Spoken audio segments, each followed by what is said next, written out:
सभी प्यारे बच्चों को नमस्कार। यदि आप क्लास 12th में हो तो ये प्रश्न आपके लिए बहुत ही मोस्ट इम्पोर्टेंट है, तो वीडियो को शुरू से लेकर एंड तक देखना है।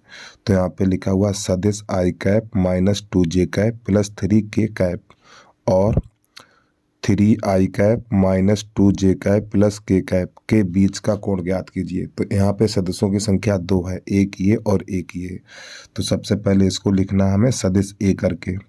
ठीक, सदिश ए बराबर आई कैप माइनस 2j कैप और प्लस 3k कैप। फिर इसके बाद ये हमारा सदिश बी है, इसको सदिश बी करके लिखना है 3i cap minus 2j cap और प्लस k कैप। अब प्यारे बच्चों इसका निकालना है परिमाण। तो जब इसका परिमाण निकालेंगे तो परिमाण कैसे निकालते हैं, इनका गुणांक लिखा जाएगा। ठीक है, ऐसे अनरूल करके आई का गुणांक कितना, एक है तो एक का वर्ग, जे का गुणांक -2 है तो -2 का वर्ग, फिर इसके बाद यहाँ पर के का गुणांक 3 है तो यहाँ पे 3 का वर्ग। इस प्रकार यहाँ पे अनरूल लगाना है, 1 का वर्ग 1, 2 का वर्ग 4 और 3 का 9। अब इनको जोड़ेंगे तो जोड़ने पर मिलेगा हमें √14। ठीक, इसका सदिश ए का ये परिमाण निकल के आ गया। अब निकालना हमें सदिश बी का परिमाण निकालना है। तो आपको नई लाइन से लिखना है सदिश बी बराबर 3i cap minus 2j cap plus k cap. इसका परिमाण निकालना है, तो सदिश p का परिमाण बराबर इस प्रकार। तो यहाँ पे आपको लिखना, इनके गुणांक लिखे जाते हैं 3 का वर्ग -2 का वर्ग और प्लस 1 का वर्ग। इस प्रकार तो ये हो जाएगा हमारा √9 और प्लस ये हो जाएगा 4 और प्लस 1। अब इन दोनों को जोड़ेंगे तो जोड़ने पर ये भी हमारा √14 बन जाएगा। ये सदिश बी का परिमाण निकला है। ठीक, अब इसका निकालना है सदिश ए और सदिश बी का अदिश गुण निकालना है। ठीक है, चलिए समझिएगा।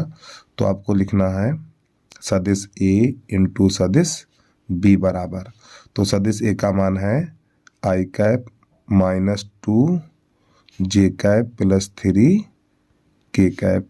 अगले कोष्ठ में बी का मान लगाना है 3i cap minus 2j cap और प्लस k कैप। ये हमारा कहलाता सदिश का अदिश गुणनफल। ठीक है, अब यहाँ पे क्या करेंगे, देखो यहाँ पर 1 है, 1 का गुणा 3 में करेंगे तो 3 ही रहेगा। अब देखो आई का गुणा आई के साथ करेंगे, यानी आई के गुणांक का गुणा आई के साथ करेंगे, जे के गुणांक का गुणा जे के गुणांक के साथ करेंगे, के का गुणा के के साथ करेंगे।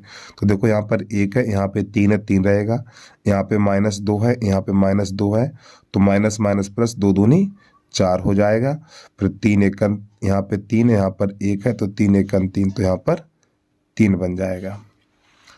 तो ये बन जाएगा 6 4 10 बराबर आपको लिख देना है 10। अब यहाँ पे लिखना बीच का कोण बराबर, नई लाइन से आपको बीच का कोण, तो cos थीटा बराबर सदिश ए इंटू सदिश बी। फिर इसके बाद परिमाण ए, सदिश ए का परिमाण ए, ये बेटा हमारा सूत्र होता। अब जो हमने मान निकाले वो सब मान यहाँ पे आप लगा दीजिए। चलिए समझिएगा। तो यहाँ पर cos थीटा बराबर, बेटा इसका मान 10 है और बटा इसका मान 14 और इसका मान 14, तो √14 और गुणा √14।